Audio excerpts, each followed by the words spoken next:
You know Africa. It's too hard to live there. There is crisis, there is war, there is tribal war, there are a lot of things that is going on, which the people, they don't have any choice. You have to leave your country because you don't want to die. There are thousands of asylum seekers like these battering at the doors of Europe. Today they are telling their stories to the EU's Justice Commissioner Jacques Barrot, who's come to see the situation created in Malta by their arrival in their hundreds. Halfar Retention Centre is the most run down on the island, and it shows. This is a refugee camp, but it's too bad.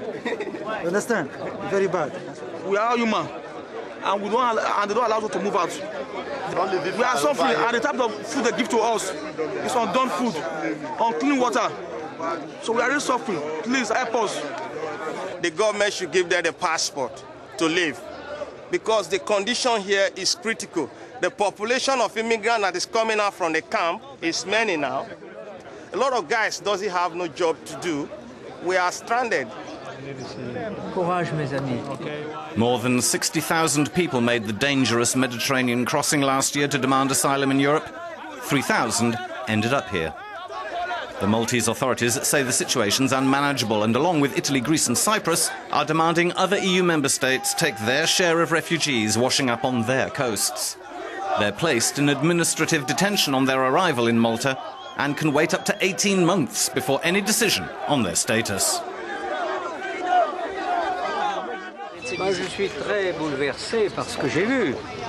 I'm very upset by what I've seen. Europe needs to wake up to this problem. Malta must do better to ensure people are given a decent welcome. But every member state has to play its part and give support.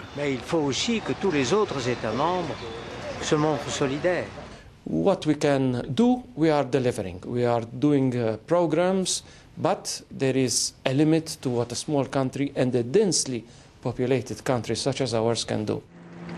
Malta's 400,000 inhabitants live on just 300 square kilometres, making it Europe's most densely populated country.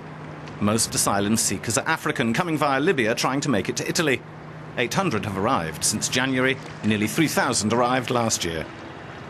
Often they're saved from certain death in sinking boats by Maltese coast guards.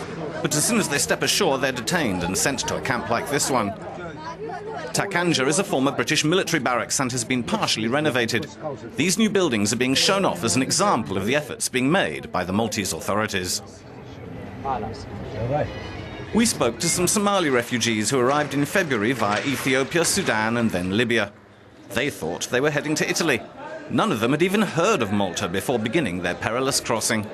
Today they all want to file their asylum demand with the Maltese Refugee Commission. I spent 6 days in a zoo without eating anything, without getting anything. Over the Malta airplanes and helicopters, they came in the sea and they sent us a ship and they saved us. Therefore, we have to say thank you to Malta. The only thing that we complain is longer time detention in a detention centres. The only things they can do is walk around the perimeter fence, play football or visit the hospital. The situation has been criticised by humanitarian organisations and the United Nations High Commission for Refugees. It's the same regime for everyone, men, women and children. Some are sick, like this woman, 8 months pregnant. The truth is that it's a dramatic situation for me. I'm sick and I don't have the medicines I need. Please try to help me. The same day, the local branch of the humanitarian organisation Médecins Sans Frontières announced it was pulling out of Malta's closed detention centres. Most of the illnesses we've had to deal with in the last 6 months, after 3,000 cases, are linked to the conditions in the centres. The problem is, as long as the priority is to detain all these people on arrival, Malta will not be able to protect these people's basic human rights. Once released, their situation is hardly better.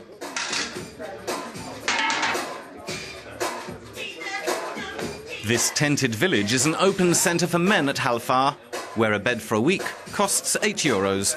Most have had their asylum demand rejected. At best, they obtain a secondary protection, a renewable year-long residency permit. You turn down once, then twice, you can't get a passport, so you're stuck and you can't move forward. At the end of the day, it leads to nothing. hope disappears. Stuck on the island and unwanted, to survive they go out at dawn to look for badly paid and precarious work. If they don't want to lose a state payment of €130 a month, they have to sign on at the camp 3 times a week. The people start to hate us. You know, if you get a job, when you are working time, everybody's talking about clandestine. No correct job, no documents, no travel, anything. The people see you about criminal, suspect you about criminal. And there is no choice because there is no access of moving, because there is no documents given, which can guarantee to leave Malta to another country. The Dublin Convention rules out that dream, as it states every asylum demand must be handled by the first EU country immigrants enter. If a refugee tries to make it to another EU member state, they can be sent straight back to their point of entry. It's a rule that needs to be adapted to allow asylum demands to be processed by other member states. Until then, many continue to suffer the consequences, like this woman who arrived from Somalia 3 years ago. She can't be expelled to a country at war, but she can't join her husband either, who's obtained asylum elsewhere. My husband, he stay in the Sweden. He have the passport, Swedish. And the big problem is because I'm stay in the Malta, he stay in the Sweden. I visited my husband and the back. It's big problems. I'm meeting in the embassy Sweden, in the Malta, and they don't get anything. European immigration policies need to guarantee the same rights apply everywhere. Border controls need to be reinforced, and there needs to be better cooperation with the countries asylum seekers come from. This is what the EU's 27 member states are committed to.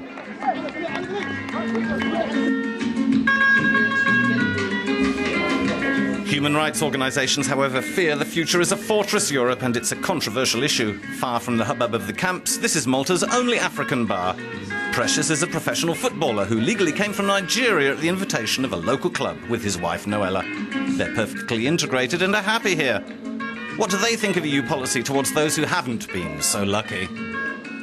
They are trying, but they should do more to help. Maybe some countries need help. I mean, they help over there in Africa, Asia, wherever they have problems, they try to solve it, you know. And when their burden is relieved there, definitely it will have effect in Europe.